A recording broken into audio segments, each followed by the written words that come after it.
are watching the Blueprint Radio Show with DJ Miss Hennessy.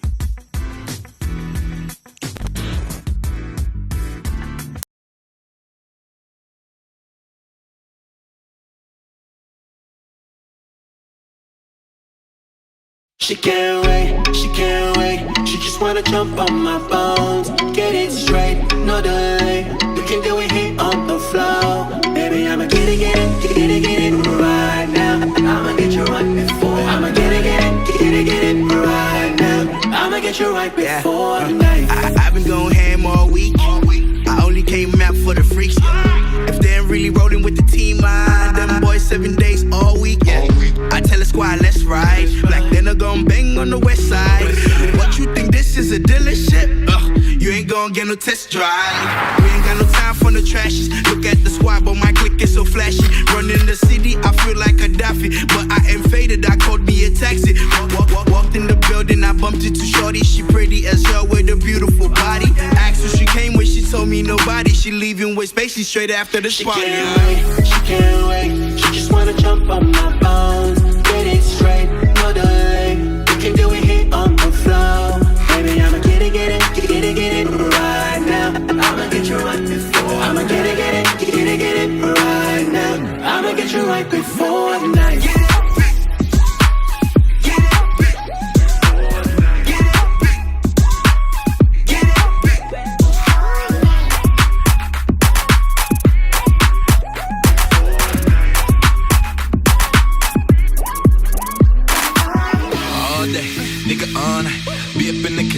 My floor, whipping on your missus till she finna go tight. Till she finna be the mission, only hit it one time. Motor, blessing with a dick, swear to God. Nigga hang up, anaconda.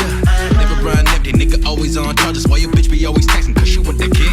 Hey, I pulled up, I'm in a Rari. Wax on, wax off like Miyagi. Drinking my cup on the rocks with Bacardi. Swear to God, then I'll be the life for the party.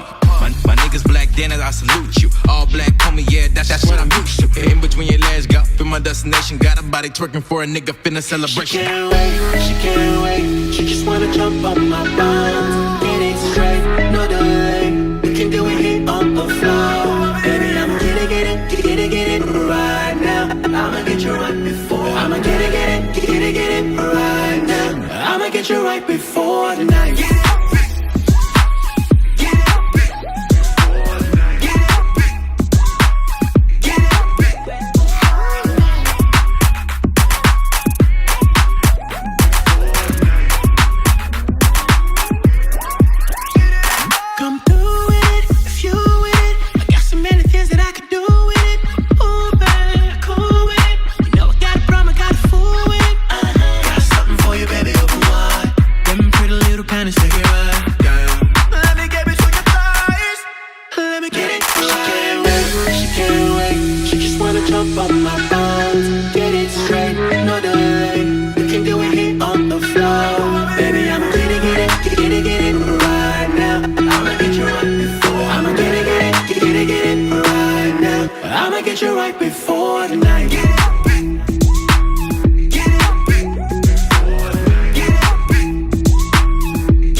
Good evening, everybody, and welcome to another exclusive interview right here on Miss Hennessy TV. I am Maxine Johns, aka Miss Hennessy, and tonight this is very exciting.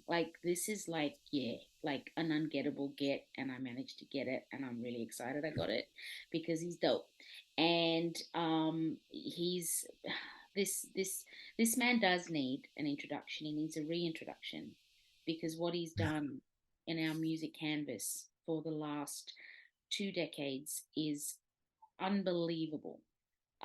Doesn't get spoken about enough. When you hear his music, you kind of want to know why you haven't heard it more. But I'm going to let him do that explanation and do the talking. And I will just introduce the fabulous artist, music producer, writer of multi platinum hits, Mr. Israel Cruz. Welcome to the show. Well, thank you so much. Oh, Maxine, that introduction, like I wish I had a microphone. Like you could do my intros everywhere now. Like, you know what I mean? Like I'm gonna take you on the road and I would love to. yeah, I'll you be can do your my let's get ready to rumble person in the corner, yeah? With your show on the road. How are you, that's babe? your What's going on? oh, man, I'm good. I'm good. Thank you so much for like, asking me to do this interview. I've got so much respect for you and I appreciate what you've done like in the industry. And that's what you were saying about me. I feel like that's how I feel about you. You know what I mean? Because you have contributed so to other people's, other people's careers. And sometimes like we don't really understand how important it is like to have someone like yourself write about us or give us like that opportunity to feature on those articles in those newspapers and stuff, and I want to thank you for that, you know what I mean? Thank you. Well, that Appreciate means a you. lot Yeah. to me. It's always, it was, and it still is always done with the utmost of love and respect that I have for, like everybody that, just does their thing within our, it was a very small community to start, and it Yeah. has obviously evolved into this incredible organism that, I'm proud to say that I am still a part of. But Yeah. when names like yours kind of come up, after so long. I mean, you and I kind of touch base through an incredible mutual friend who referred us back to each other. Shout out to Daniel Merriweather for Yes. obviously doing the reach out to Miss Yeah. Henny and this type of stuff. So Yeah. when When he brought your name up, I was like, my heart just was like, oh wow, like yes, absolutely, I need to talk to you, that's and so yeah, shout out to Dan for that, Yeah, no, that's yeah. what's up. And again, obviously, people like Dan, people like yourself, you've been, synonymous with the shaping of the Australian, R&B, hip hop, soul industry from Mm. its, infancy. Like Yeah. nearly 30 years ago. Obviously, for us we've all kind of had our little moment there with our little tools chipping away and creating Yes. something that we could all be a part of. And Hmm. your tool and what you've been chipping away has been creating incredible music with a breadth of amazing artists, right? Australian artists and international artists. You've worked with so many, more than I can probably mention, but I really want you to take the floor and shine a light on the origin story of Israel for people who don't know you, and obviously the newer viewers, they may not know you, but when they hear the music, they'll go, "Wow, that's the connector. He's the producer of that track," or "I've heard this song before." Or I'd really love for you to shine a light on, how you got started in Hmm. this game, and Okay. we can fill in the gaps as to where you are All now. right.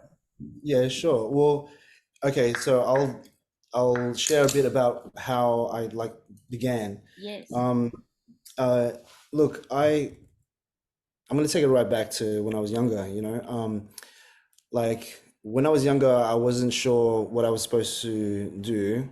I was always kind of like in a way groomed to believe that we had to have a 9 to 5 job and just work for the other man and then just be happy with that, start a family, this that, but my brother used to sneak, like, because we were coming from a Christian family. My dad had a, or he had a church, so he was a pastor, a head pastor of a Filipino church. And Wow. so him bringing us to Australia and him being a pastor, it kind of like put a lot of expectations on us, So we were supposed to be like good children, this, that, but my brother used to sneak like NWA tapes back home. Always the NWA. And yeah, it's always starts with NWA, and he pulled these like this tape out and was like, shh, don't show anyone, yeah, but this is the shit, you know what I mean? And I looked at it like with those like starry eyes and didn't really understand what he was talking about. But then as soon as he pressed play and it was like, you know, fuck the police, this, that, my head exploded because I was like, what is this music? You know what I mean? And that was like the start, you know what I mean? So I've always had like in a way, a rebellious side to me, and sometimes it works against me, you know, but that kind of, that drew me towards a passion, you know, that I didn't really know was going to turn into like a career. Right. And me pursuing I had fallen in love with hip hop and R&B from there. And I realized that my friend had, you know, all these other CDs and tapes, and we didn't have no CD player, you know, we only had a tape player, you know what I mean? And so he used to either record tapes for me from the CD, or he would basically lend me his own original tapes. And one day he lent me Ice Cube, The Predator. And at that time, like I was living at the back of the house in a caravan, because there were like 7 of us in a like 3-bedroom house, you know? So I was living at the back, and I had like this tape, yeah? And I just pressed play and I read the credits all night and until the morning. And I think I was in like year 7 or 8 when I was listening to this. And I just kept reading these words, which were in bold letters, and it was produced by DJ Pooh, produced by DJ Premier, produced by, you know, Superfly, or all these people, you know. And I just kept focusing on it, focusing, and I noticed that those were the only words that were like in bold. And then I said to myself, I don't know what this thing is, but I want to be like that. I want to be that type important, you know what I mean? And I want to be involved in music because they're obviously an important person, you know? You see all these names and these words and stuff like that, and you read through them and you don't even know what half of them mean when you're like 13 years old, you know? But so that would have been your first sort of recollection of what, like the producer footprint. Yes. Right, there's obviously DJ Premier and Super. I mean, all these incredible, you know, not just DJs, but they've gone on to make some of the most iconic music in hip hop, right? So yeah, absolutely. At that age, for you to then realize that, you know, this was it, and music had put its kind of claws into you, you then obviously go on and was everything then kind of secretive for you because of what your family maybe probably represented to the community you were growing up in? Did everything have to be kind of cloak and dagger, or were you able to come open and say, this is what I want to do? Well, I mean, like they noticed that I was starting to draw more towards music, you know. I was like very quiet as a kid. I was going to like a Christian school, you know what I mean? So at this school, basically, you know how like in public schools, like the bad boy is like the cool guy, yeah? At this Christian school, the bad boy is no good. It's all being the goody two shoes, and that guy was like praised, you know what I mean? But because I had some sort of like weird, I didn't think that I was like, you know, a bad boy at all, you know what I mean? But you had people a quirk. Like, a quirk, like a little something, you know? And because of that, like I was kind of like a recluse, you know? So all I did was like listen to music all day, like and all night, you know, in this caravan. But I would try and find like, you know, my place in the class, and I would tell everyone like, listen, I'm gonna be a producer when I grow up. Da, da, da. I used to like brag about it, and everyone would just be like, yeah, cool, man. Like no one knew what the hell it was, you know. And I was also playing drums at church, during that time. So that was kind of like my first Yeah. introduction to like instruments, and I remember like I watched like Desperado. I love that movie, and Antonio Banderas, like he was like Yes. playing guitar, and so I wanted to like he was like playing guitar and he had those guns, you know what I mean? And he was such a cool dude, cool character, and I was like, I'm gonna play guitar now, So I picked up the guitar and taught myself. Wow. Yeah, and then keys as well. I started showing myself like how to play. But the thing was, my teacher, she had this like music teacher. She hated me because I kept talking about music, like I'm gonna be a music producer, and she knew that I just didn't have no real solid music skills except for like being able to jam. And one day she we had this assessment, and we were given like a month to practice, and basically I didn't practice at all. So it was time to play, and I was starting to play, and I was just laughing the whole way through because I just knew how messed up it was sounding, And she just, in the middle of this performance, she told me, Israel, get up, yeah. And so I put the guitar down and I stood up. I thought she was going to ask me to do something else, and she was like, get out. And I What? was like, what? And she's like, get out, yeah. And so I started walking towards the door. And before I got to the door, she said, by the way, Israel, as long as you live, you will never do anything with music. As long as you live, you will never be a music producer. Do you understand? Yeah. That's And so I looked at her, and all of a sudden, like this, I don't know what came over me. It was like it was a, it was a drive, And then I just looked at it straight in the eyes, and then I was like, okay, cool. And that was the moment that I was like, okay, I'm gonna do this shit like yes. 1000%. That And that she was never, that was the push. that That was was the point, yeah. And so she never let me back into music class that whole year. So there was one kid walking around like the school every, few days. wow. Yeah. Have you Like, ever put it this way. have you seen her since everything you've done and gone, by the Um, way, one of my closest friends, he there was like a reunion, and I didn't go, but like he brought my CDs to the reunion just to show her, That was that's like a victory moment. I actually revenge talk about her tenfold. I like that. I bring her up in one of my songs called Hold It Down. It was like, I say, uh, oh yeah, I remember, oh yeah, I remember, sorry. Oh yeah, I remember Mrs. McKinnon.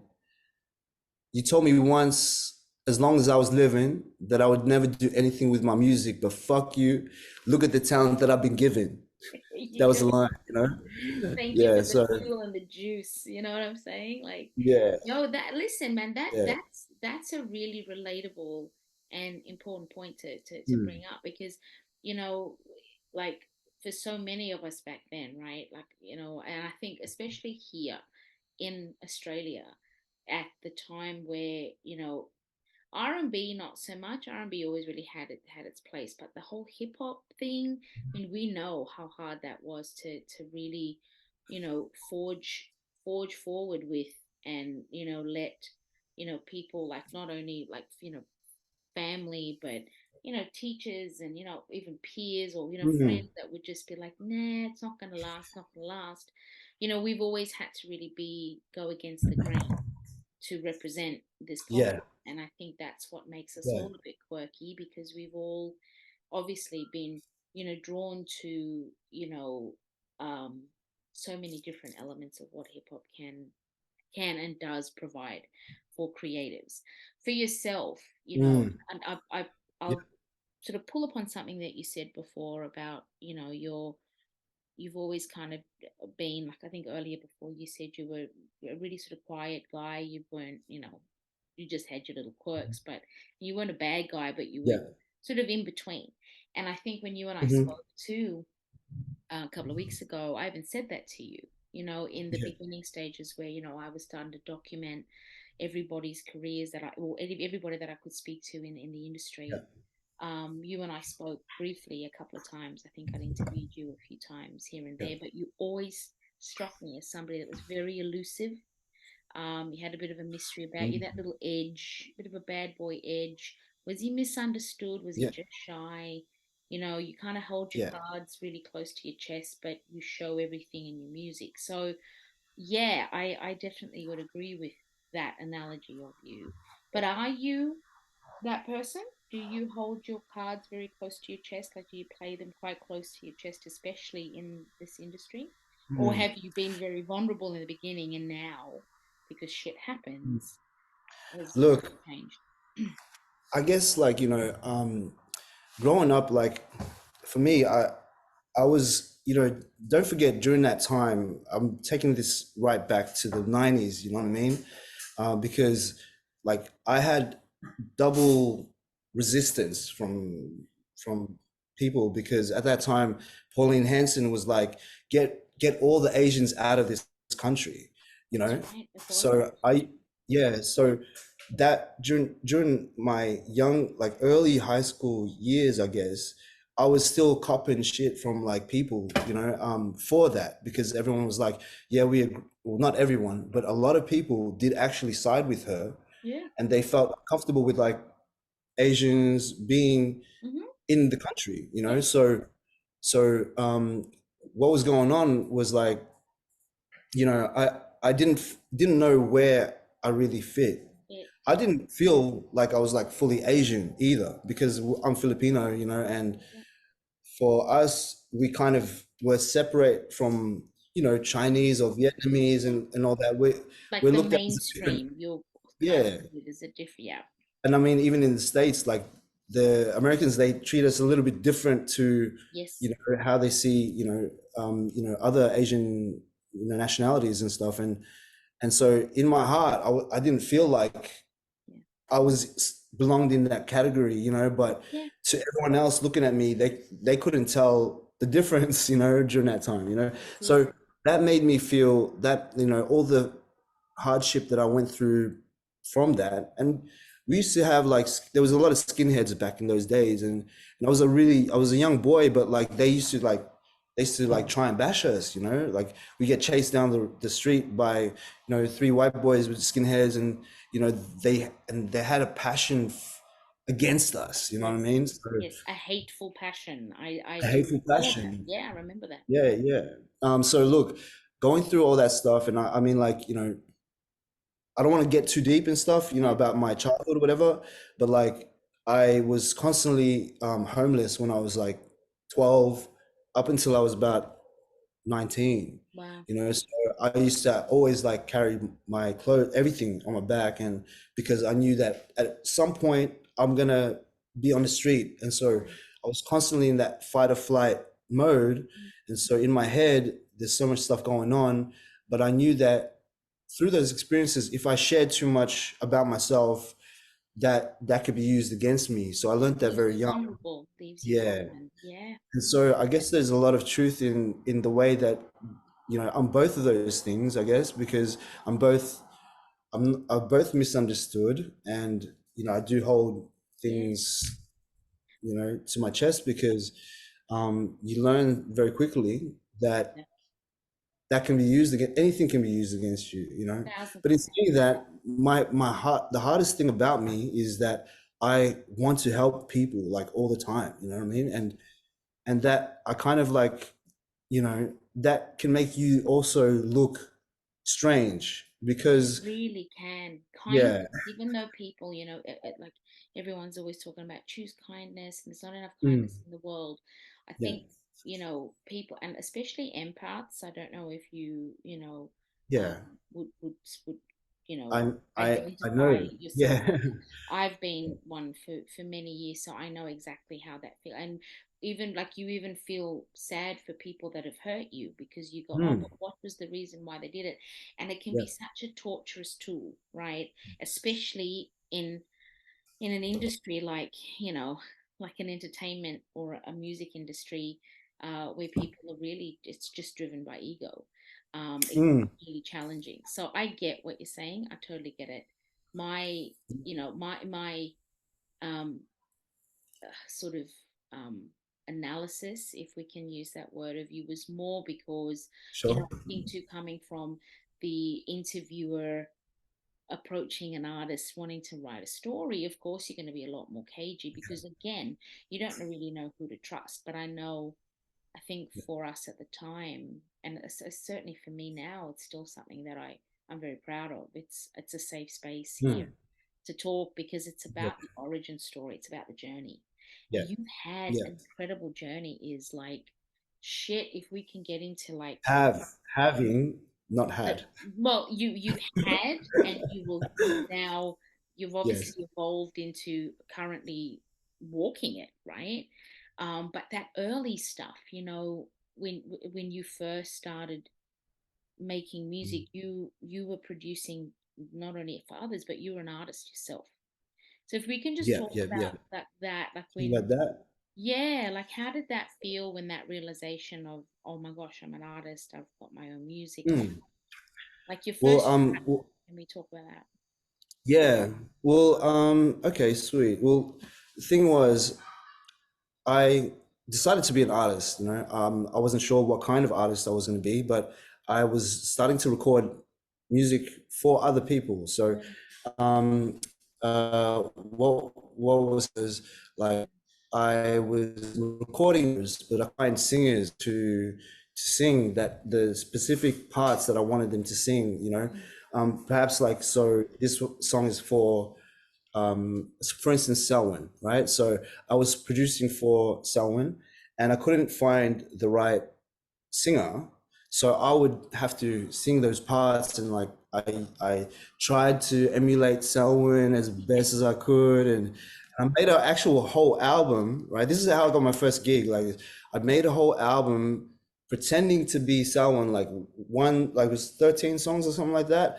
I did the whole album on our own. Like I had a small team and that was like our project that we worked on for a whole month. And Selwyn didn't know that we were doing this, nor did his label. But I booked a session in with David Caplice, and I just got this whole album ready, and that was like my rehearsing, I guess, of my own Yeah, vocal chops or whatever. You know, like I had to like rap a little bit, I had to sing a little bit. You know, like that was my real moment when I was like, okay, I think I can do this, like, you know, because what it seems to be like pulling off. And so yeah, mind you, like before that, around that time as well, I started doing my own gigs and stuff, like started doing live gigs.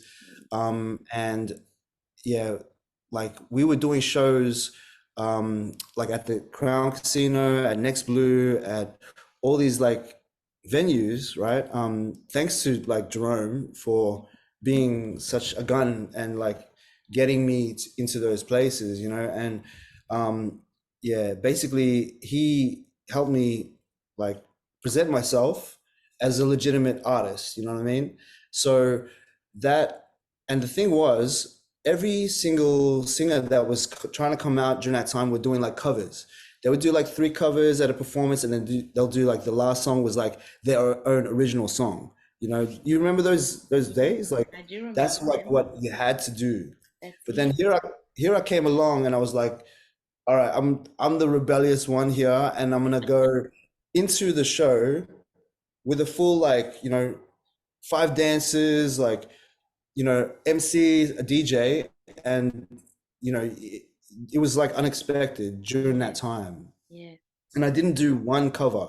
I didn't do one cover. I did all original songs, you know, and that was like a very big risk that I was taking because, you know, for everyone that was like running clubs during that time, they had a thing that they like. If you play the wrong song, go up to the DJ booth and be like, "Hey, listen, no, no, no, that's where we're like this," you know. So yeah, DJs were under pressure, like to to yeah, to to play what the promoters wanted, you know what I mean? And absolutely. so look, long story short, like while I was trying to do production for other people, I was also doing shows and stuff.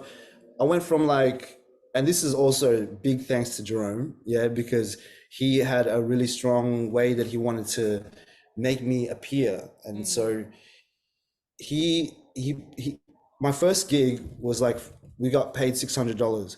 It was gonna cost me $1,200 to play, like, do this show, because I had the dancers, I had MC. So at the start, we were getting paid less than I was spending for the show. Yeah.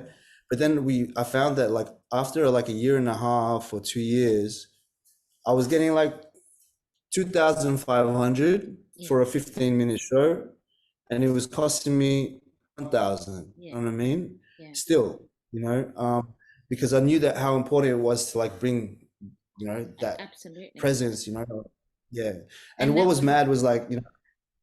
Sorry, that was all before social media as well. Like, obviously, you know, like younger, you know, sort of younger, you know, who was watching this tonight. This was all before social media. There was no promotion on Instagram, there was no Facebook. This was all done word of mouth, you know, street press magazines, posters on poles, you know. You saying that right now, I know that the younger people, the kids, they don't know what that's like, you know. They couldn't even fathom or imagine what that was like to put a live show together for an unsigned artist, right? An independent artist back then, which is what you were at the time before you got signed. And by signed, I mean to like an official record deal, where you'd go into a record label office and sign your deal on a contract. I mean, this is the world that we come from, as opposed to now. You know, independent artists don't need any of that. They can do it themselves, and they have their brands out there. But you were Melbourne based, and so the whole Melbourne scene back then was very different to how Sydney was kind of running as well, would you say? Yeah. How did you find that working for you? You know, like, we only, like, there was like one or two platforms that we could get all of our information from. One of those was like groovon.com.au, which is, shout out to John Lim, because like, he's a freaking legend. And I know he doesn't want to talk about it no more, you know, all this stuff. Yeah. And you know, he wants to just live his life the way he is, but he actually did so much for the whole scene, like the whole industry. Like, if there was no groovon.com.au, there was like no us, because we struggled to find places to promote ourselves. We had like Beat Magazine or 3D World or whatever, and those were like the only places. And, you know, like, as far as websites go, that was the one, you know. And you know, so for us, like, we had to like posts. We would look at all the posts on the forum, and the forum was like notorious for the subjects and the things that people were talking about, and people got into real arguments, like, about, you know, music and about artists. There was a strong passion at that time, which was strange, because like, I don't think that anyone's as passionate nowadays that I see about artists or a particular genre of music, right? And like, we were like more like ride or die, like, we live for this music, you know. So what are you saying right now? Like, no, I don't agree with you. Yeah, it's because of this. And it was maybe something about like how Timbaland produces his drums or whatever, or who's better producer, Timbaland or this or that, you know. For instance, like, you know, that's something that people actually really argued about all day and night, you know. So, and it was proper arguments or critiques on something. It wasn't just, you know, doing shit just for hella likes on Instagram. You know, it was like 100%. People wanting like to connect and stuff like that. The arguments had like real, like, a foundation as to why people were arguing, and you know, and like, you know, and everyone had a valid opinion. And during that time, you know, you couldn't wait to see what someone's response was. You know, you just wait there and see, and you wait to see like if they even respond, you know what I mean? And if they do, it'd be something that everyone's talking about during the whole week, you know what I mean? Because like, there was that many people following these forums. I remember looking at the counts of the views of certain threads, you know, and it was like crazy numbers, you know what I mean? But we just, the people that were actually writing, they didn't realize how many people were following, or you know,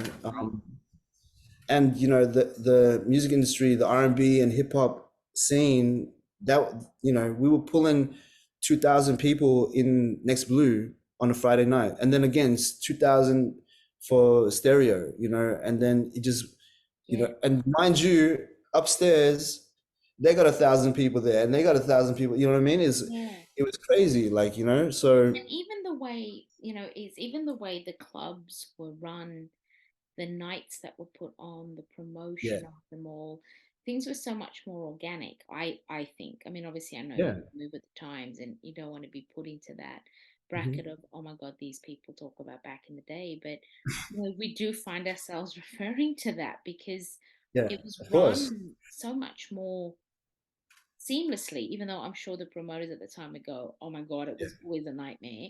But yeah, the proof was always in the pudding, right? Like the Mhm. people showed up, they knew that there was an expectation of this artist, this Yeah, DJ, this yeah, music, this vibe. And so it was this consistency that delivered. yes, Now, yes. you were also part of that consistency machine because you were, again, you mentioned, shout out to Selwyn, who had such an incredible run, back in Yeah. the late 90s, early 2000s. A brilliant artist, still doing his thing today. I spoke to Sel a few years ago, and he had a couple of, I think, some new music come out. It was dope just to reconnect with him because he used to, like, he was poster boy back in the day, right?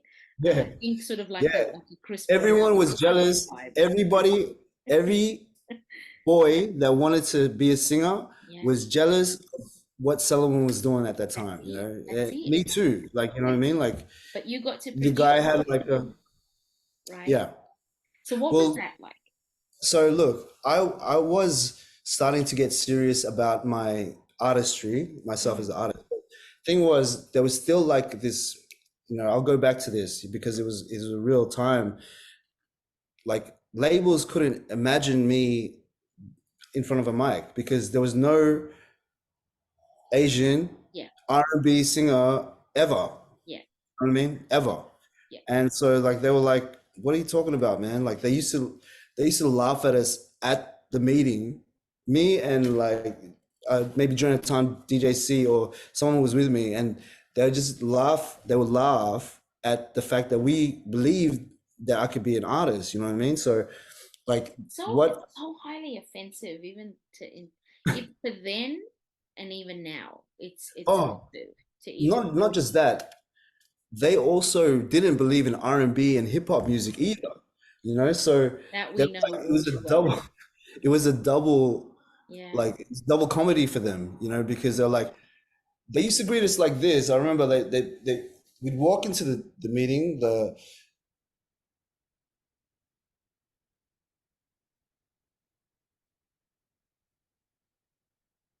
You there? Scott. Okay, so they would greet us like at one meeting that I went to. They greeted us like this. They had their backs turned towards us, Oh wow. and they had their hat turned back like this, like that, and they were getting ready to like greet us. You know, so we'd open the door, and then they turn around like this. Hey, yo, what's up, homie? Nice to meet you. And then Oh, stop. start laughing at themselves because they thought that it was the most hilarious thing because they just didn't Yeah. respect or Yeah, just cultural appreciate. appropriators as Yeah. well is at the end of the day, which unfortunately back then, a lot of them were ill-equipped, just Mm, ignorant in terms of how to hold proper, record label meetings with yeah. artists that It represented was a culture they had no there idea of. was like this like it was like that a lot of like obnoxious kind of you know just that how they kind of looked Yeah, at the genre of music, you know. They were like these guys are yeah. crazy. Yeah, They're like because these if guys if are if crazy. it didn't blend with dance, which was all that they knew how to promote, or rock at Well, the mainly time, rock, like that yeah, I found, you know what I mean? they were. Majority. Yeah. But jokes on them because at the end of the day, Absolutely. we made a mighty fist and we broke Yeah, that wall down, and exactly. here we are. And But that's the with all thing. of that, you know, Hey? with all of that you had to go through, you still continued, right? Yeah. So sorry, like I'll bring it back to this. Yeah. So basically I started producing for other artists because I knew that it was going to be a struggle, you know, as an artist to make people believe in what I could do. But they believed in the music and the sound, so they were happy to like get me to produce for Jade McRae or Jessica Malboy or so and so on. But they just didn't believe in me as an artist, you know what I mean? So I was like, cool, I'll just let them get familiar with me as a producer, and then I'll drop my own shit when the time's right. Yeah. And so I ended up producing for Jade McRae, like the first 3 singles, which she was a big deal at the time, you know, like, and she's amazing vocalist. She's one of the best, like most organic, like vocalists that we've seen, you know what I mean? Yeah. And she never got the props that I feel like she deserved either.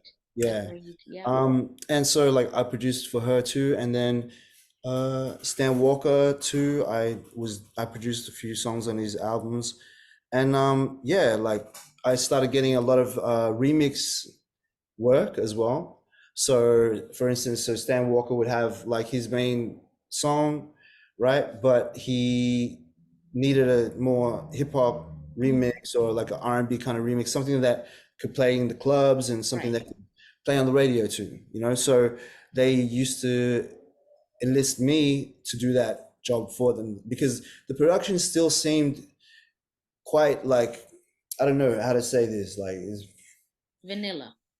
Yeah, that's a very good. You know exactly what I was trying to say. I've used that word to represent those times quite often.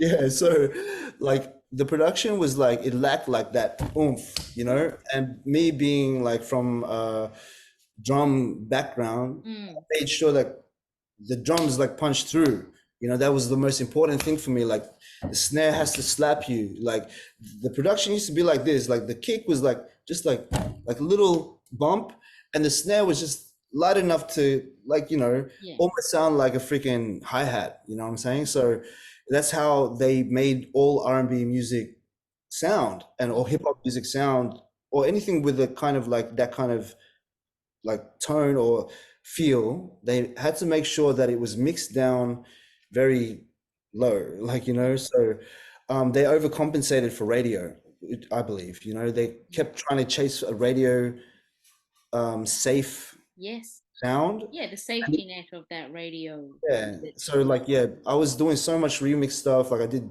Fast Crew. I don't know if you remember Fast Crew. Some stuff like Aradna, you know, just anything that they had that they needed to bang for the clubs. Like I started doing that, and the thing was, the edge was what really actually started opening doors up for everything, you know. And that's part of the reason why I ended up moving to Sydney, because one of my songs, My Girl, it just got played nonstop on the edge. And I remember I didn't really think that the edge would be so powerful, right? Because I remember trying to release stuff to mainstream radio, and the Edge used to be like a pop radio station, but you know, in the west of Sydney, and like, you know, when they decided to become a hip hop and R&B station, and during that time, like My Girl went basically #1 for like, I think it was like 8 weeks straight or something like that, something crazy, and yeah, that made me decide, yo, I need to go to Sydney because that's where it's at. And the thing was that those charts, they were like one of the only ones that were really authentically consumer based. So everyone that was voting for #1 was the people. That's the thing. You know? Absolutely. Whereas like, say for instance, like 101, like say the Fox or Today FM or these shows, the Hot 30, they never really mattered. Like if people called through and they were like, listen, I want this song to be #1, they didn't really care, because like they the producer decided what It was was not already manipulated yeah, by the in-house by, production. yeah, that's right. Whereas, you know, community radio stations like the ones that I was on, like, you know, 2RDJ and then Kuri Radio and all these radio stations where you could play pretty much anybody's music, Anyway, right? As long yeah. as it fit in the genre. You'd Yeah. have people ringing up, you know, Hmm. constantly, can you play that track? Can you play this track? Yeah. And you could. And what the Edge did was it took it from that community level and Hmm. gave it that Yeah. commercialized bump without having the fuckery of the commercial radio stations beating Yeah. on when you can't play that. It's too Yeah. independent. So And I that's the get thing, what you're like saying. there was like a it was like they were underestimated the power of the Edge, you know what I Yeah. mean? The power of the genre, like the culture, Absolutely. you know, because they didn't know how to like come down and like see, they didn't care enough to come down and see what the kids were like into, you know what I mean? And so yeah, like the Edge basically showed them Yeah. what's up. And like look at the stations now. We got a whole one of the stations that I used to like struggle to get any R&B and hip hop music to play. Like they are now a R&B and hip hop 90s 2000 station. You know what I'm Absolutely. saying? They've all had to, I think they've all had to kind of bend to the whim of that. Hmm. And I only use this for categorical purposes because I despise the word urban, and I think a lot of purists Yeah, don't like the word urban. But unfortunately, in Australia, for so long, we've so long. It had was to called deal with that urban. Yeah, category. So I yeah. use it just for categorical purposes only. Actually, urban was a way to because they didn't want the genres of music, hip hop and R&B, to find its way to the top. So what they did was they created this genre called urban. So that's why we got aria music, the urban or whatever. You know what I mean? Like those awards, wherever they say urban, that's because they wanted to just take everyone that liked that music and put them all in a like Like a little little island yeah, somewhere. like somewhere, and that was the urban island right there. That's it. That's it. But the So urban island overgrew and it bled into exactly, other areas. So exactly. yeah, That term is not even like, you know, it's not even relevant anymore. But I can't remember stand it. it was like such a huge debate. Oh, People were acting like they didn't know where they belonged because it's like, well, what are we? Are we R&B or are we urban? right. You That's know what I it. mean?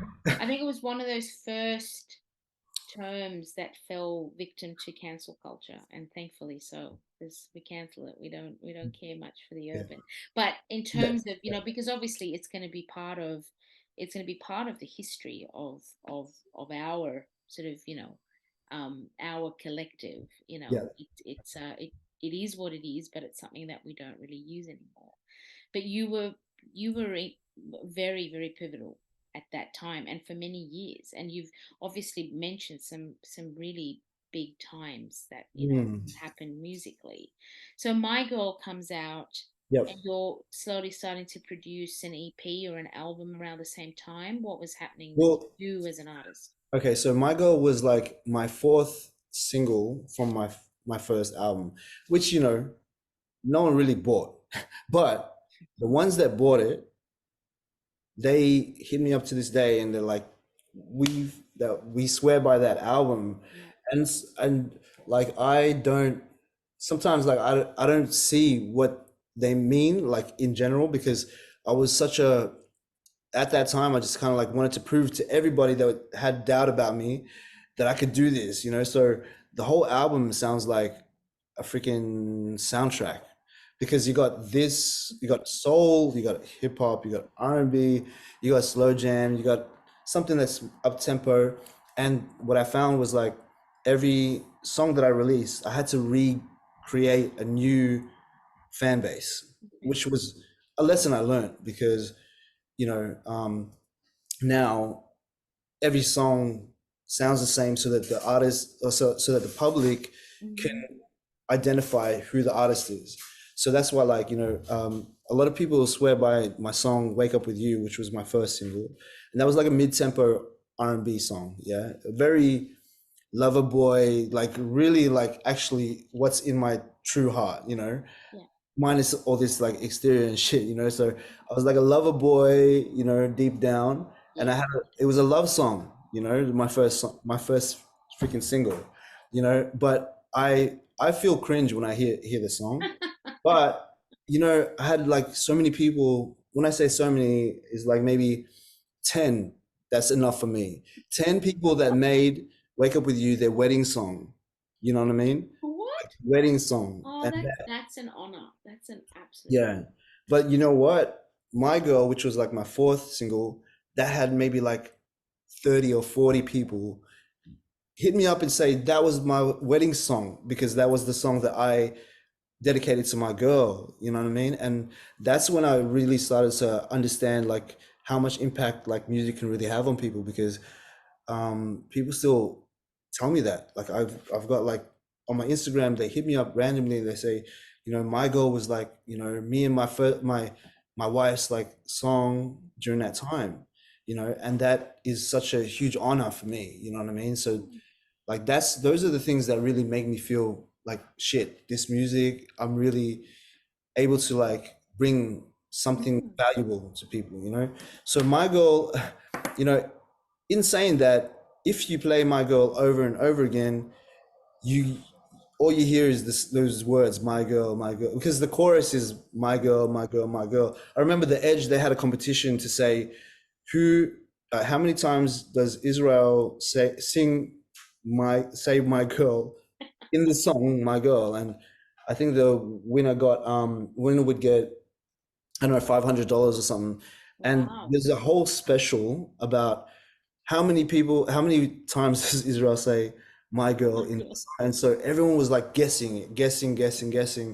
And that was hilarious and also like mind blowing to Yeah. witness or go through because when they revealed the answer, which was 56 times, like I don't even know how you can say Wow. same words 56 times in one song, you That's know? crazy, is. Yeah, and so that that's yeah, like that whole competition and them flying me up to reveal the number and whatnot, it was like, you know, something that I felt was like something that's a celebrity or someone that was, you know, really famous would Mm-hmm. do, you know, would have the privilege Yeah, of doing, you know. 1000%.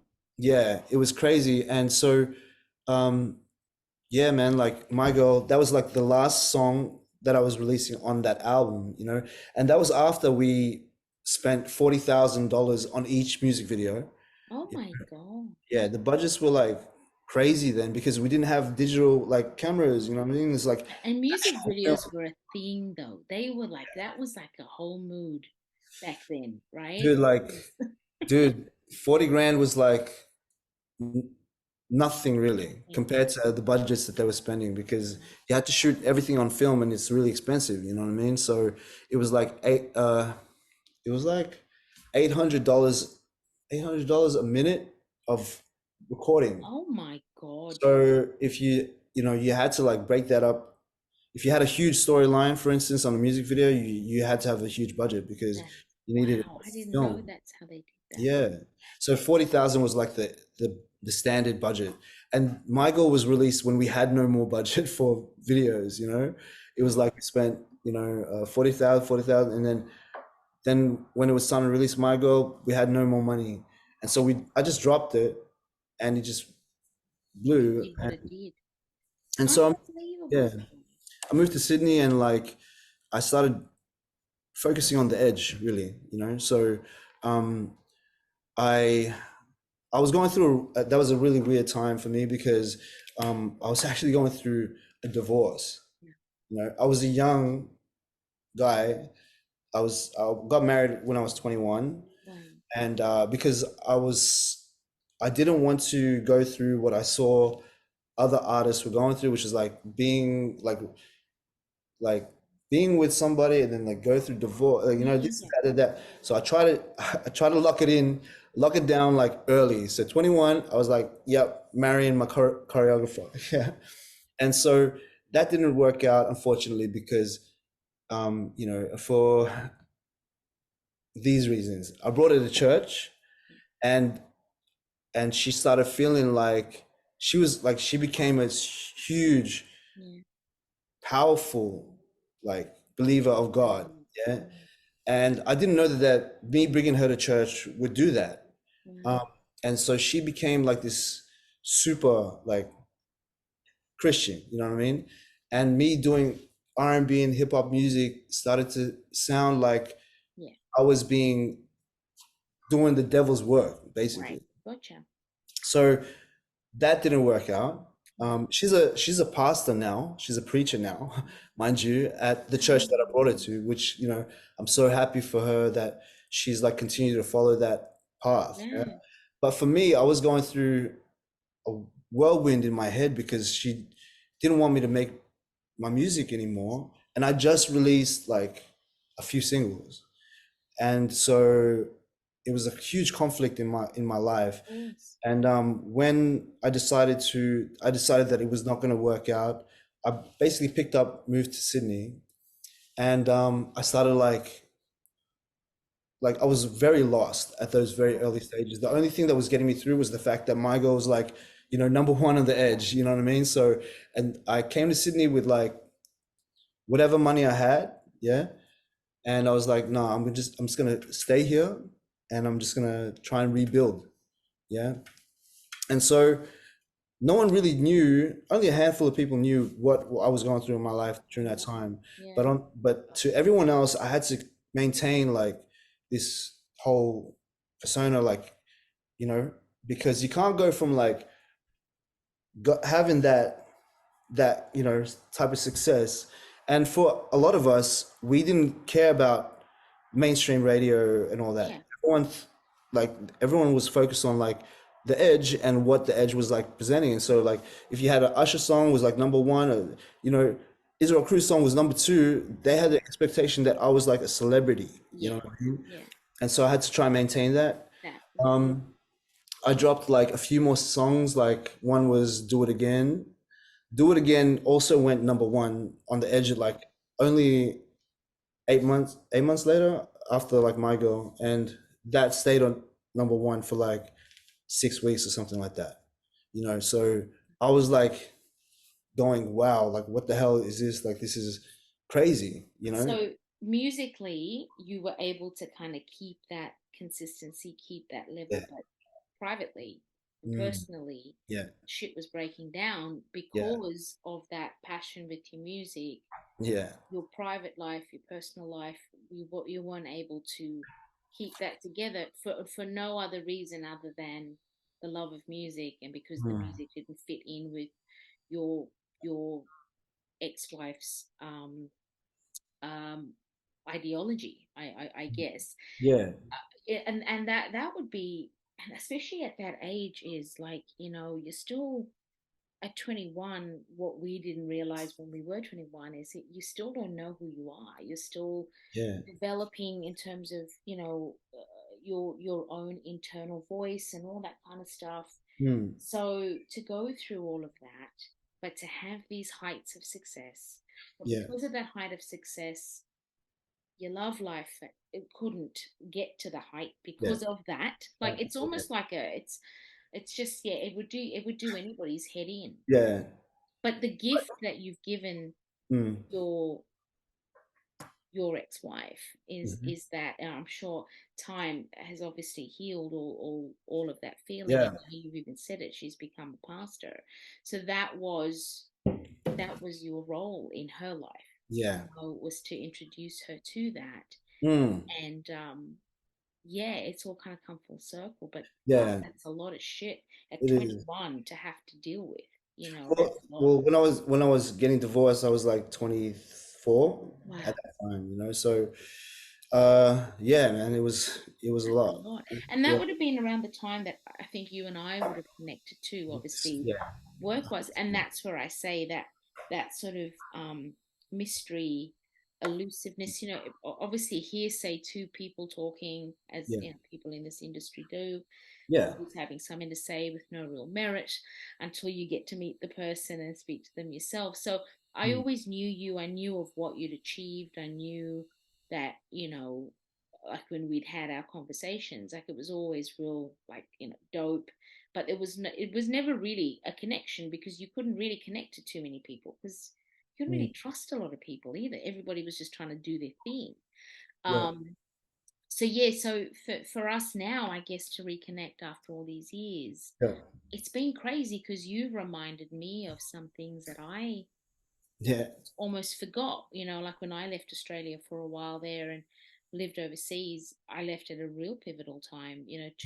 2007 to 2011 is when I came back, and Yeah. you Yeah. Yeah. reminded me of how the Mm. whole shift of our music industry Yeah. changed. That during that time, actually, those years, they were really, really important. Yeah, Not many people really understand that, but that gave the public a chance to really actually believe that R&B and hip hop music was something real that we could create. Doing stuff for like Jess Malboy and Stan Walker. Like I'd say those two, mm, they although it was still pop, it still allowed us to like producers of like R&B or hip hop like to be able to put forward our most authentic like representation of that sound. yeah, You know what I mean? And the problem was for me, um, a lot of the time, my stuff sounded a little bit too R&B for them at that time, or hip hop, like too real, which was something that I like constantly like battled. We knew that this song was like supposed to be like someone like just as like other single, you know what I mean? But it was just too on point for yeah, them to yeah, to feel comfortable about it because they still felt like we had to do a more pop, like mm, more like factory sounding, you know, single. And so I was constantly like frustrated because okay, that's my downfall is that my shit sounded too real for them. You know what I too mean? live, yeah, Yeah, like, and that's funny because like at that time too, I felt like other artists' stuff was realer than my shit. You know what I mean? Like fucking Dan Merriweather, for instance. Yeah, his sound was like so yeah, legit. yeah. You But know? even look what happened with Dan, and you and I spoke about this too. Yeah, They didn't know how to market him here, yeah, because he yeah, was too definitely. on point. Yeah, He that's had right. he had a different Yeah, yeah, edge. So and that's why he had the opportunity to go over in the yeah, States because they knew yeah, what it was, and that was his path, yeah, and even Australian industry had to like look from the distance and watch what was happening in his career because they absolutely. didn't have any control over it. But if they fully did, Honestly, oh, it would be, absolutely, yeah. So, absolutely. mm, So how would you? I mean, we've spoken about we've touched on your production style, where you mentioned earlier about the snare and that real kind of bombastic drum kind of yeah. intro. How would you best describe an Israel track, or an Israel beat, or an Israel sound? How would you describe it if you had to sell it to someone? uh that's the Dude, that question is just possible to answer because like basically I just kind of train myself to create, Mm, stuff that is like that can compete with what's mm, being brought out of the States, like, yeah. So I it, ask you that, sorry to stop. I ask you that because when you hear when you hear a yeah, Timberland beat, it's Timbo. yeah, You know a Primo beat, a Just Blaze, right? yeah, You know a Dr. Dre. So absolutely. how would we know? Because I was listening to some of your stuff. I was on your Instagram page earlier, just Mm, trying to get a real feel for your music, yeah. again. And I was listening to some of it, and I was like, fuck, this stuff, it doesn't date, which is really important, because a lot of some of the production from back then, you can tell it was back then. Mm, Play this today, you could spin it, right? yeah, yeah. And it'd be like, It's yo, like it fits in now. Well, what's funny that like the fact that you say that, right?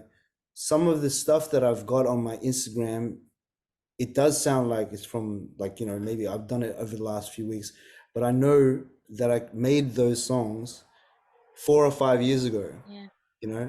and that was the thing. Like, so everything that's on my Instagram stories now, they were like 4 or 5 years ago, straight up. Wow. But I pretended that it was today because I know that you could drop that shit today. You know what I mean? Yeah. And actually, to be honest with you, that was I felt like it was an advantage for me. But the thing was, it was a disadvantage because I was making stuff that I thought was the future. Yeah. And sometimes people aren't there yet, you know? And I need to kind of like guide them towards that path to fully understand, for them to fully understand that that sound is going to be popping, you know what I mean? And doing that was exhausting because there's so many people you got to freaking twist their arm like, no, listen, this is going to be the shit.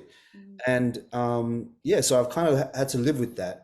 You know what I mean? But the sound that I make, I feel like is whatever's going on today. Yeah, I'll take that. Yeah, I'll take a little bit from the past and show you guys like why that's good. Yeah. And then I'll also take a little bit from what I believe is the future. Yeah. And I'll put that in too. So that's my interpretation of my music. Well, whatever I'm making right now, that's what I'm trying to do. I like that. So it's a little bit of the past, present, and future kind of is what. Yeah. So it's always it kind of evolves with the listener, evolves with the artist, that type of thing. Yeah. That's kind of where you're at. Yeah.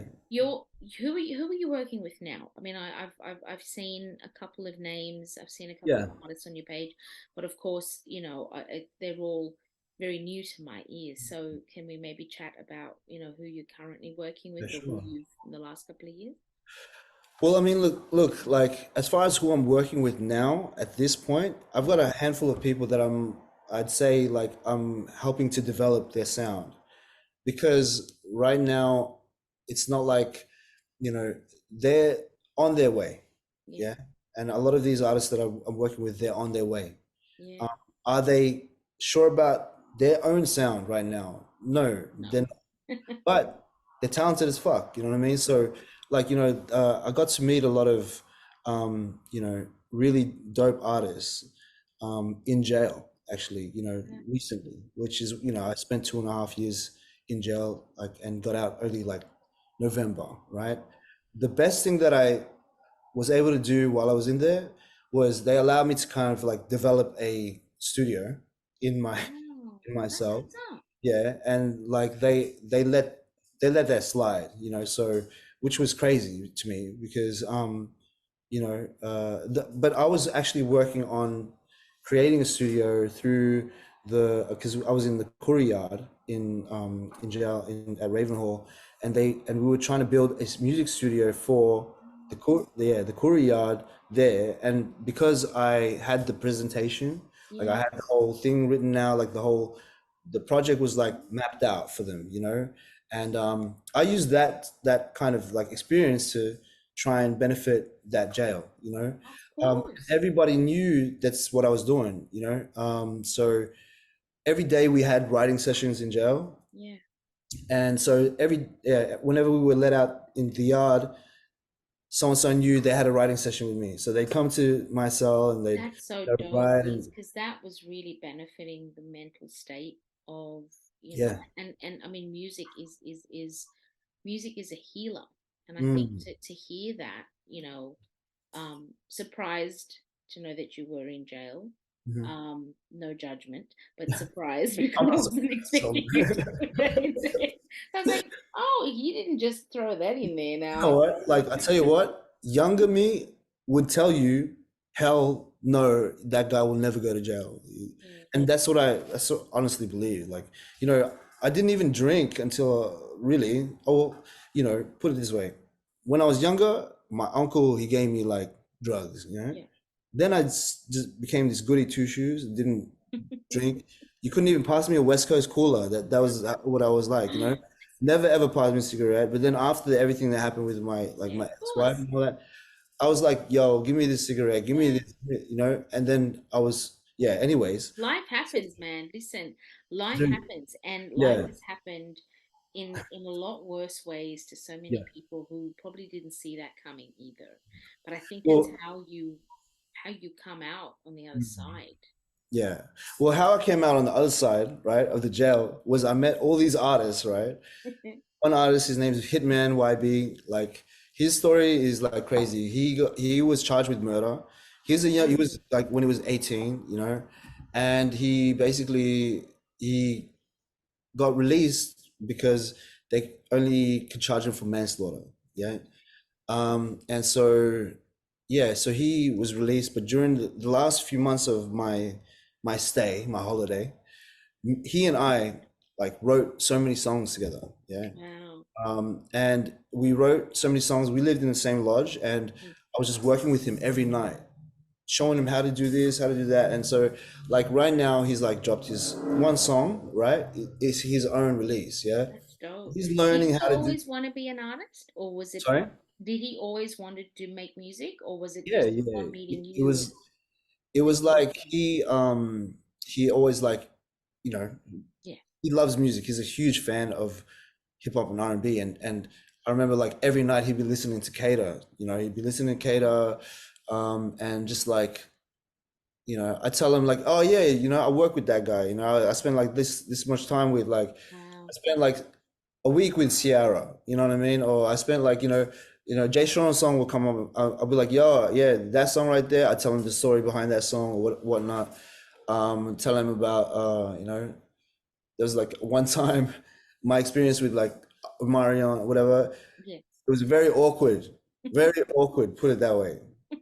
Unexpected, something like he suggest. Anyways, it was really weird. I Yeah. didn't expect that, and like we used to laugh about all that shit, and he would like get all that inspiration and start writing, Jesus. and then he like now he's like trying to action that, put that thing to play to plan. What an amazing testimony, man. Like, Yeah. you know, So Hitman YB, he's cool. Like he like the songs that we actually wrote, they're like freaking bangers, But I'm waiting for him to like develop more so he can release his more music, get that experience, and then we're gonna drop all those hits. it's about timing too, right? Yeah, absolutely. There's another guy that I love, like his name's Capo, 400. He's like, these guys, they're from the Sudanese community here, in Melbourne. Right. And I'm excited to like work with those guys because they're very misunderstood, like in Yes. Melbourne, like that community That whole is, narrative around that, I totally yeah. agree, man. Yeah. And like Sydney, I don't really know if they hear it because they've got their own problems, like they got their own like thing that they need to focus on right now, Yeah. which is cool. But like in Melbourne, Yeah. is for the last few years, the Sudanese community has been like just drilled and hammered. Yeah. And look, like let's be real, they're fucking hectic Yeah. too. You know what I mean? Yeah, no, we These look. I guys mean, are we are aware of it. I mean, I work at a outside of, obviously outside of my hip hop stuff. I teach out at hectic. Western Sydney, like in Marylands, Yeah, and that's like a cultural hot pot yeah, of, and it's almost like the cornerstone of where all of the Western Sydney kind of energy is, and yeah, it's beyond culturally diverse. It's an incredible place to be around, an energy, but there's different types of energy, mm, and you're dealing with people from different walks of life that yeah. you don't have to cross a bridge to get to, or cross a body of water to get to. So, I get that. So the whole Sudanese narrative of Mhm. in Melbourne, yeah, we're definitely very aware of it. And I think,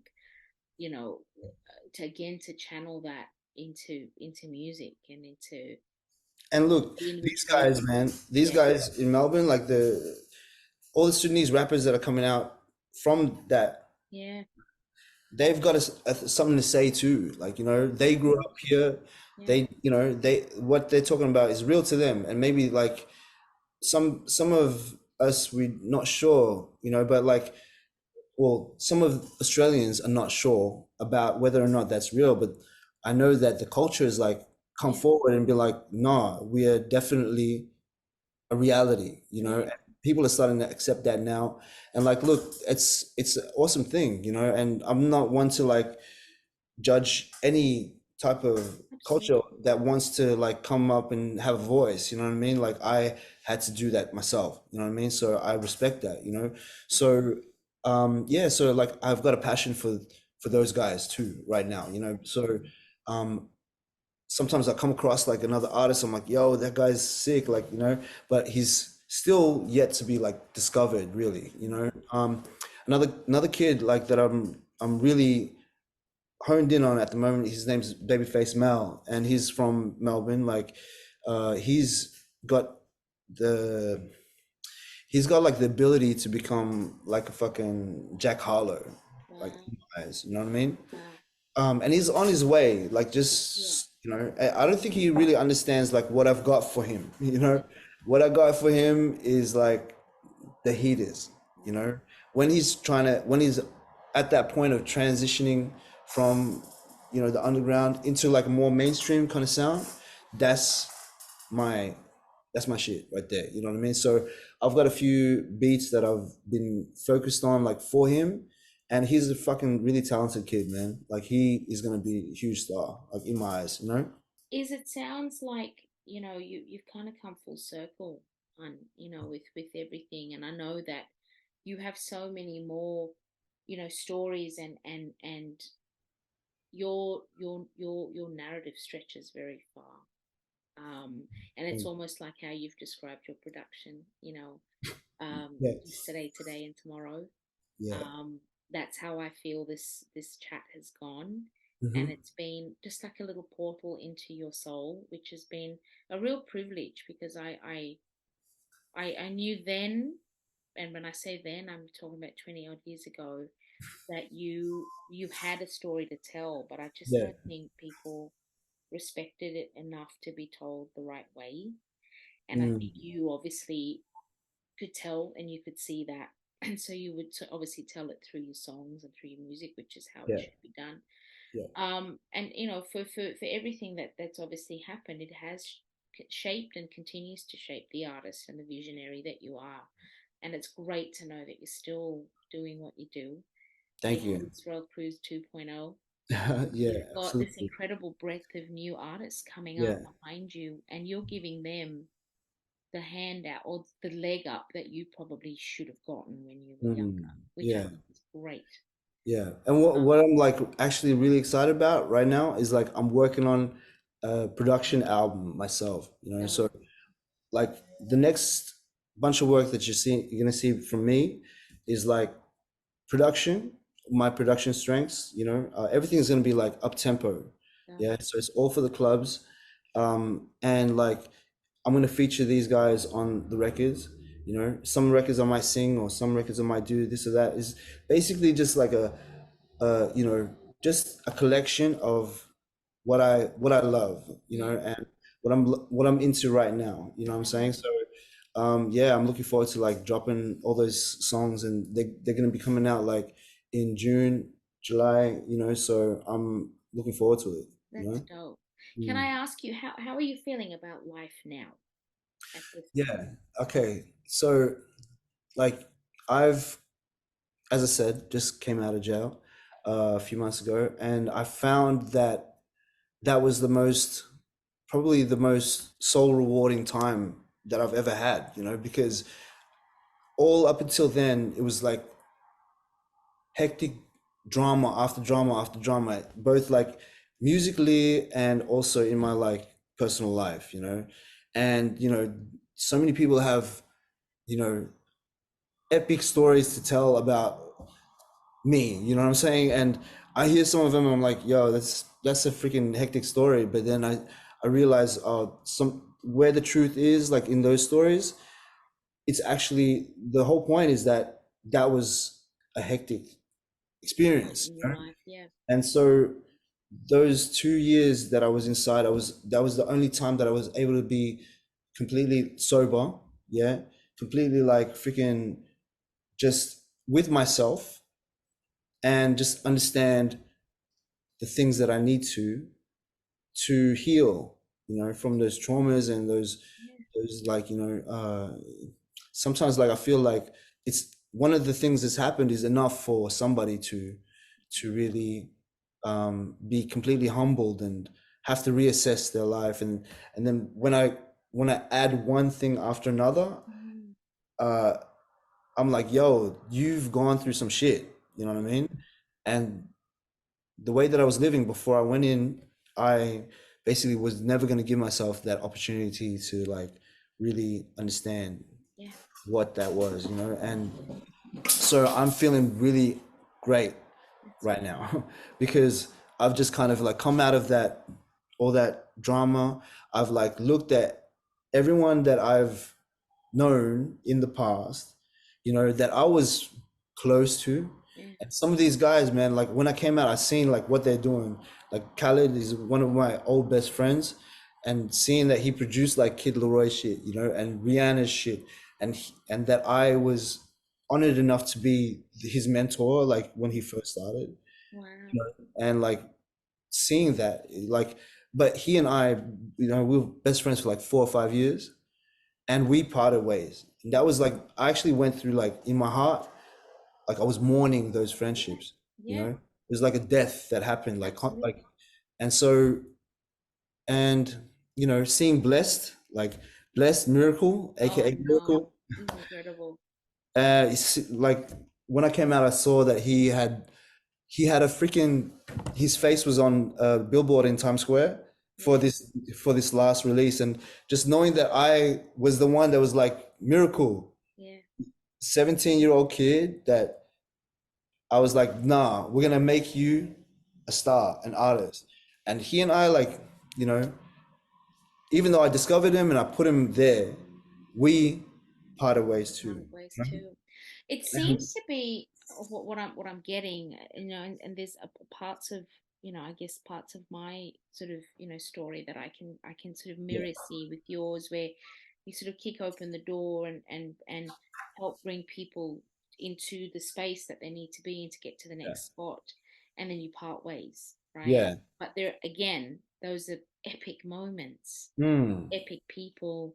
Um, And like, helping them create their epic life, and you've been yeah. part of that. So And the thing is, like, they may never say, "Hey, thanks," yeah, for that, and that's okay. That's okay to me now. When I was like a few years ago, that bothered me. That yeah, bothered me so much. yeah, And like, it's a lot easier for them. yeah, They don't really understand what I went through to help them yeah, get to this place, and a lot of them don't. That's the thing. Like, the important moment for me and Miracle, like our connection, was when his dad and his mom didn't want to let him do music. They didn't want to let him do music, and they gave him that pressure. Like, they put the pressure yeah. on him, the same type of pressure that I went through. Yeah. You had, And so yeah, what I did was I took his mom and dad to dinner one night at Wildfire, which was like an amazing restaurant. And like, I had a plan to tell him, like, listen, tell him about my life, like the fact that I was constantly kicked out because of music and shit, and that I used to dream of, like, my conflict with my dad, and yeah, like, why was he kicking me out because I'm making music, and had this like this deep like anger and hatred towards my father because of that. And I told Miracle's dad, or Blessed's dad, like, listen, this is what I was going through over the last few years. Do you want your son to go through the same thing? And I remember looking at his mom, and his mom was crying when I was telling her the story. And in that moment, they decided they're going to allow Bless to follow his dream.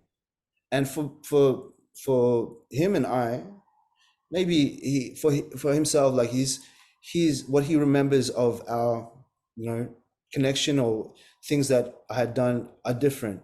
But yeah. that was the most important moment in That's my mind. massive.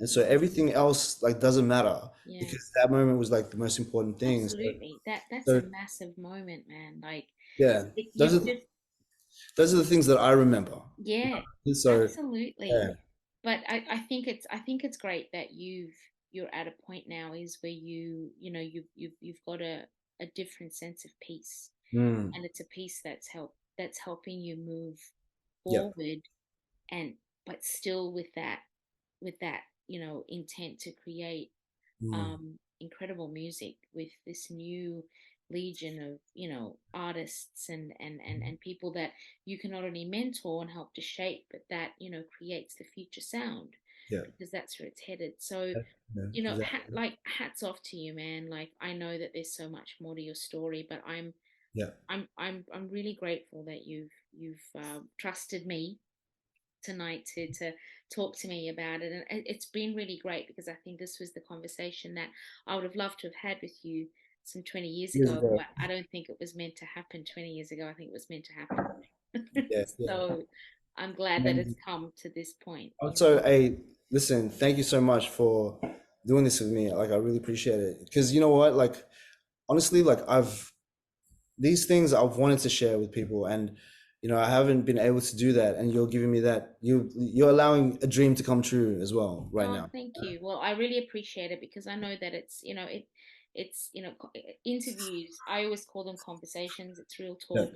It can be vulnerable, and especially when you're sharing some things that people might not really understand fully. Mm. But I think it's important to just embrace it and to share it, because you're an evolving creator, right? And you're helping others to share their story and share their truths. And I think it's amazing, like I said, that even through your time in jail, you Yeah. were able to arrive at this place of peace and healing within yourself.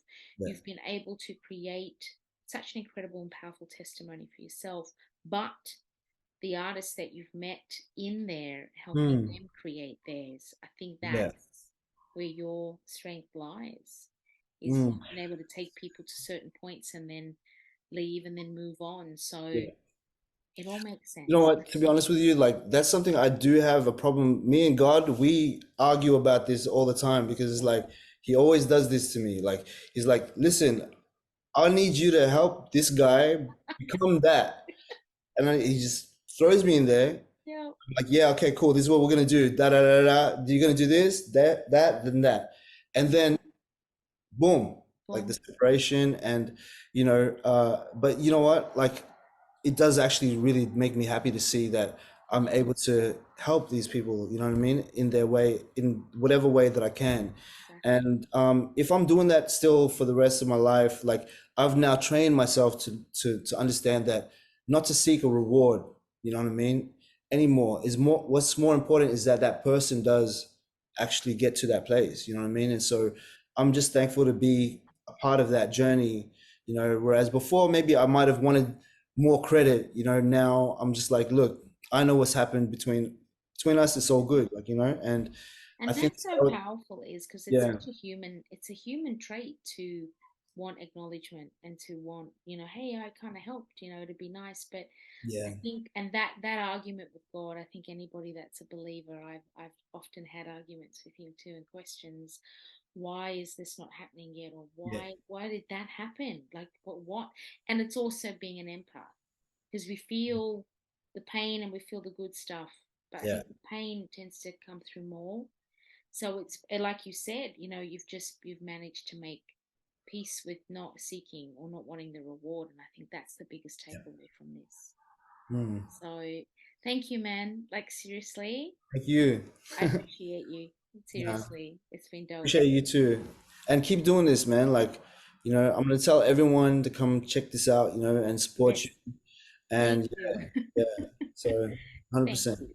And All you right. keep doing you. Can't wait to hear the new stuff. And yeah, man, I'm really, really happy, and I'm really proud of you that you're still doing what you're doing. Thank you. Thank you. Anytime. Thank you. Love you. Speak to you soon. Love you too. Bye bye. See ya.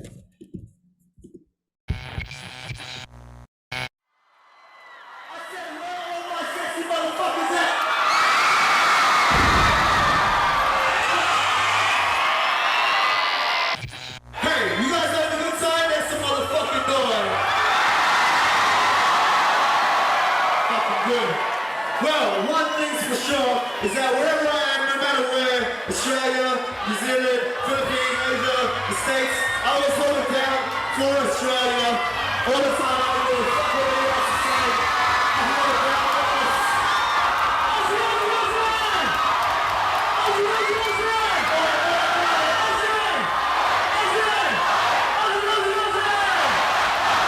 Put your fucking hands up.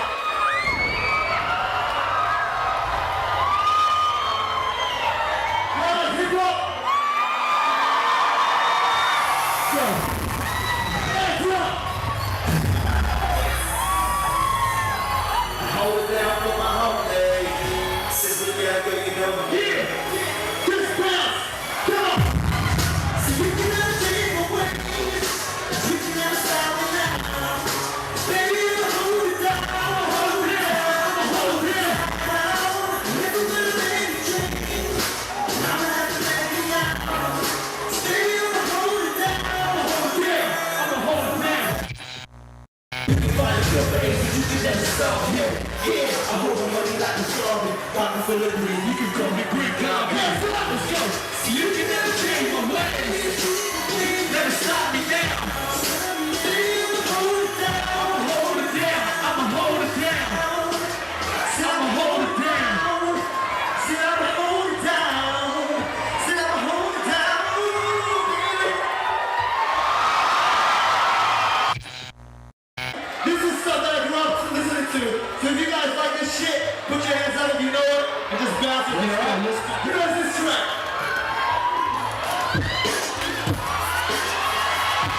Come on.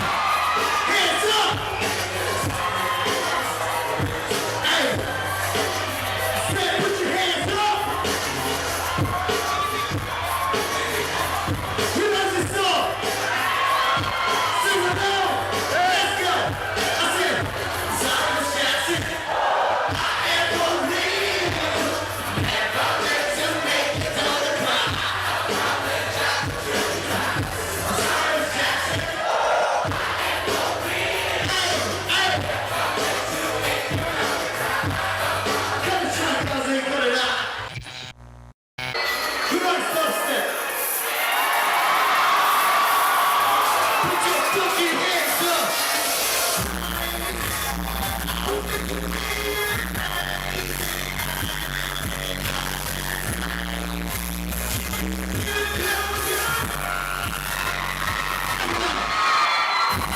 Look into my eyes. Tell me what you think. Is this something you despise? Open eyes, just like